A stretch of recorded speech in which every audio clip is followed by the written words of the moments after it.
자비롭고 존귀하신 하나님, 아직 봄은 오지 않았지만 우리는 곧 봄이 온다는 것을 깨닫습니다. 우리 신앙에도 포근한 봄이 오길 기대하며 2월 둘째 주일을 저희에게 허락하여 주신 하나님, 거룩한 주일을 맞아 감사드리며 찬양드립니다.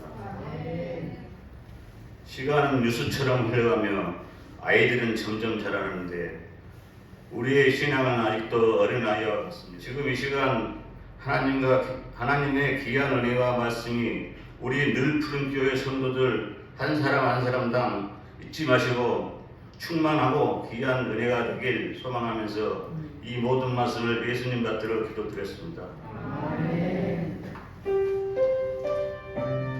그것은 각 사람이 경험한 것들이 한계가 있다는 그런 어리석음에 대하여 자주 등장하는 그런 예화입니다. 맞습니다. 사람들이 경험하는 것, 각자가 경험하는 것은 한계가 있습니다. 그래서 가장 좋은 방법은 각자가 경험하는 것을 함께 나누는 것입니다. 그러면 완벽하진 않지만 전체 코끼리의 모습과 점점 비슷해져 가지 않을까요? 우리가 신앙생활을 공동체적으로 또 하는 이유도 그렇습니다.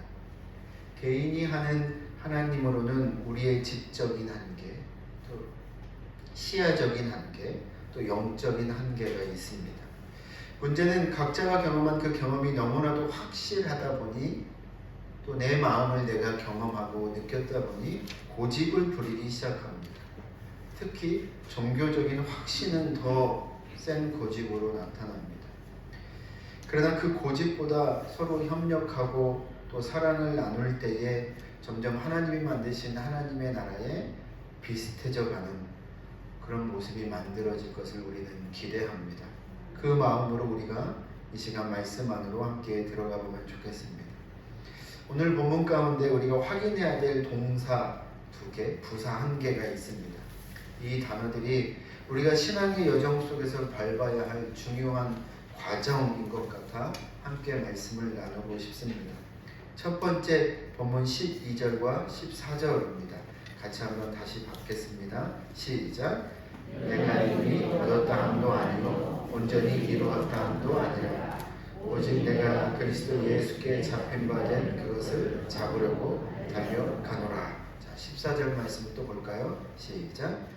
그때를 향하여 그리스도 예수 안에서 하나님이 위에서 부르신 부름의 상을 위하여. 네, 첫 번째 달려가야 합니다. 한번 따라해 볼까요? 달려갑시다. 달리기 잘 못하시는군요. 달려갑시다. 네, 무엇인가를 붙잡으려고 달려가는 삶이 신앙이라는 겁니다. 내가 이미 얻었다고 생각하거나 이미 온전히 이루었다고 생각하는 그것이 바로 구원을 말합니다. 예수 그리스도의 십자가의 은혜로 말미암아 시작된 이 구원의 은총을 이미 다 얻었고 온전히 이루었다고 그리고 마쳤다고 생각하지 말라는 거예요. 그건 가장 큰 오해이며 오산이라는 겁니다. 이리저리 헤매거나 그러지 말고 최선을 다해 달려가야 한다고 말씀합니다. 특히 달려가야 한다는 그 단어 속에는 2가지 의미가 있습니다. 첫 번째는 전력 질주하다라는 뜻이 있고 두 번째는 뒤돌아가지 않는다라는 뜻이 있습니다. 그 중에서도 뒤돌아가지 않는다라는 것을 전 여러분들과 나누고 싶습니다. 뒤돌아가지 않는 게 신앙입니다. 과거를 향해 뒤돌아가지 않는 것, 하나님을 알지 못할 때의 그 모습으로 뒤돌아가지 않는 것, 미성숙했던 그 공간, 그 시간으로 되돌아가지 않는 것, 죄악으로 가득했던 그때의 그 모습으로 되돌아가지 않는 것, 그것이 바로 신앙입니다. 창세기 14장에 보면 아브라함과 롯이 헤어집니다. 그리고 롯이 소돔 땅에 살게 됩니다. 그런데 이 이방 왕에게서 소돔 땅에 있는 모든 것들이 다 빼앗길 뻔한 위험에 처해 있습니다. 물론 아브라함에 의해서 롯과 가족들 잃어버린 모든 재물들을 다시 다 되찾습니다. 이런 어려움을 겪고 난 이후에 롯은 소돔 땅에서 삶이 많이 달라졌습니다.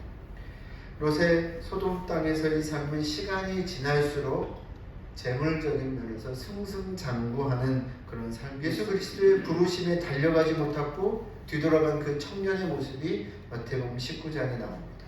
그리고 그 이야기의 끝에 이런 말씀이 나옵니다. 낙타가 바늘귀로 들어가는 것이 부자가 하나님의 나라에 들어가는 것보다 쉬우니라 하시니. 저는 이 이야기의 한 부자 청년의 이야기가 바로 하나님의 말씀을 은근히 무시하는 사람들의 삶의 모습이라고 저는 느꼈습니다. 재물이 많고 적음보다는 하나님의 말씀을 은근히 무시하는 사람들에 대한 경고로 저는 받아들였습니다. 하나님의 말씀을 은근히 무시하는 사람들이 하나님의 나라에 들어가는 것보다 낙타가 바늘귀로 들어가는 것이 훨씬 더 쉽다라는 것이라. 롯의 사위 이 두 명은 농담으로 여겼습니다. 그래서 움직이지 않았습니다. 이 성을 멸하다니 말도 안 된다고 생각하고 여전히 그 자리에 있고 싶어 했습니다. 그러자 롯은 어떻게 할 수가 없어서 사위들은 내버려 두고 두 딸과 아내만이라도 데리고 나가라는 이 천사의 말에 응하게 구절인데 그 중에 그대로라는 단어가 있습니다. 그대로 행하라는. 근데 이 그대로라는 단어 가운데 들어있는 의미가 뭐냐면 표준이라는 뜻이 들어있습니다. 기준이라는 뜻이 들어있습니다.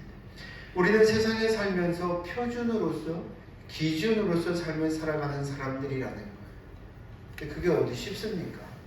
나 하나 건사하기도 힘든데 하나님의 기준으로 살고 하나님의 표준으로 산다는 게 어디 쉽겠습니까?